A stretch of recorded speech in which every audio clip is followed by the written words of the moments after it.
Hi, this is Zak Mir with the Bulletin Board Heroes here on Share Talk for Thursday, the 3rd of December. And starting off with what was possibly one of the easiest trades of the year, given the way that the cash, we knew the cash at Braveheart was around the 45 pence a share level after the money that it's taken in with its recent investments. And yesterday it was trading around 33 pence, which was a significant discount to the cash position. I saw some one or two traders on Twitter saying that they were entering the stock on that basis. Obviously today we've had a decent push to the upside, and what the current technical situation is that while we're above resistance on the way down at 48 pence, the upside here could be towards 70 pence plus, or the top of that channel from September. So that's pointing up towards 78 pence, hopefully over the next 4 to 6 weeks, but only while we're above 48 pence. On to a stock which has been bubbling around in recent days, Bezant Resources, still hugging the floor of this rising trend channel in the 50-day moving average at 0.24 pence. While we're above the latest swing low at 0.21, looking for a further upside. The trigger on a fresh move to the upside would be an end-of-day close through 0.28 pence, and hopefully then the shares would once again surge towards 0.4 pence plus as they did in October and November. Good to see Audioboom making a move at the moment. Stock's had a rather difficult history, but bounced off the 200-day moving average earlier this week and remained above the 50-day line for most of November. That's at 185. Current view is that while we're above the 20-day moving average at 196 on an end-of-day close basis, we could hit that resistance line projection from March, currently promising a £2.80 plus target, hopefully by the end of next month. Onto a stock which has been on the back foot, obviously because of the fundamental situation regarding the lockdown, etc. But after an extended falling wedge on the daily chart, we finally broke out yesterday after the break of that resistance line there from October.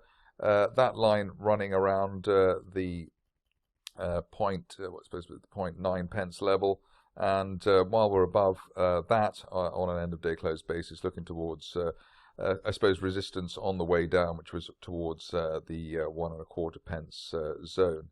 1.3 pence, in fact, just above the current level of the 50-day moving average, but above 0.9, looking like a recovery here. Added momentum probably provided by the way that this was a falling wedge which had a gap within it, so it's exhaustion gap to the downside, and the turnaround therefore all the more sprightly with that. Breaking 1.3, hopefully we then target up to the 200-day line at 1.8, but obviously this stage quite a long way away for Bigdish. On to Eve Sleep, which is a stock which we covered recently, I suppose, on the initial rally that there was in the late summer. Since then we've been in consolidation mode and really looking now to see whether we can keep going with the momentum of the latest breakout through the 50-day moving average at 4.28 pence. And through this October triangle as well. Triangle around the 4.5 pence area with its resistance line. So really, while we're above that and with an end of day or end of week close above that, we should hopefully then be able to retest the best levels of the year towards 7 pence. Stop loss back below the 50-day moving average. Onto a stock which has sorted itself out in terms of its recent placing, etc. Consolidation mode, so I suppose between 1.1 and 1.2 pence. Looks like we've got a breakout here for Gunsynd. End of day close through 1.2 pence should give us the long promised and long awaited target towards now towards 2 pence at the top of the rising trend channel on the daily chart from January. This stage only, I suppose, well below a penny and the floor of that channel, really delaying the upside scenario for Gunsynd. Iconic Labs continues to be one of the most active situations this week in terms of share volume, and slowly building a base here with the support line there from September around the 0.11 level. Probably be good to see a weekly close above the that resistance line there from September and the 50-day moving average at 0.14. If you can get that, then Iconic could then at least have a go at retesting the 0.02 to 0.025 area, which is where the 200-day moving average currently is. Onto Ironveld, and here we've got stock with not one but two gaps to the downside. Hopefully the last one is an exhaustion gap if you're a fan of this particular situation. Probably would need to see a clearance of this resistance line there from October within the falling trend channel, so let's say 0.5 pence plus on an end of day close basis, to give the shares a chance of revisiting the 0.7 pence zone, which was resistance before the last gap to the downside. I suppose the stop loss here back below the initial December support at 0.4 pence, but a very strange chart indeed. Good developments at N4 Pharma, with the chart looking well, doing what it was sort of promising to be to do for quite a while. So we broke that line of resistance from the beginning of September, that and also the 50-day moving average at 6.59 pence.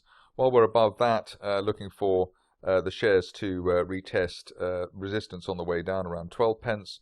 Ideally, we get a weekly close back above November resistance at 8.3 pence. That would be useful in order to cement the idea that 12 pence will be on its way, hopefully over the next 4 to 6 weeks.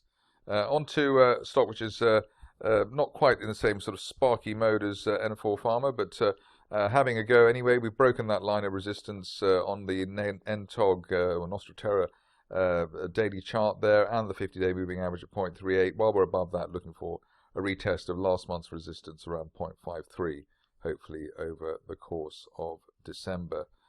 Bigger stock to look at just for a change, because it is quite active, still remains quite active. Rolls-Royce, finally, after a bit of jiggery-pokery either side of the 200-day moving average, we started off December with support on that particular line at now at 101 pence, and actually gapped up today. So an end-of-day close through £1.22 should at least give the shares a retest of the best levels of last month at £1.37. Overall, looking for £2 here, which is a resistance line projection from April, but initial target obviously 137, and then towards £1.50, which is a July resistance line projection. At this stage, only really an end-of-day close back below yesterday's low at 109, really delaying the upside scenario, and hopefully we wouldn't even see an end-of-day close back below yesterday's high at £1.18.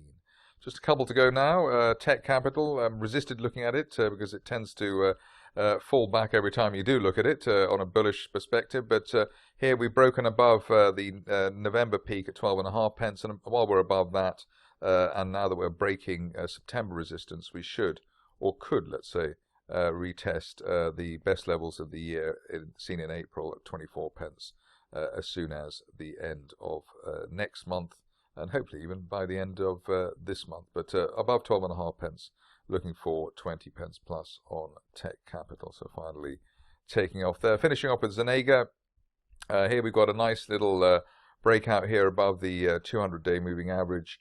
That's a line of resistance, I suppose, from July, which has been broken at 6.15 pence. And while we're above that, looking for a June resistance line projection target as high as 11 pence, hopefully over the next couple of months. So that looks like a reasonably good risk-reward trade after months of consolidation for the shares since June. That's it for me today. More updates tomorrow.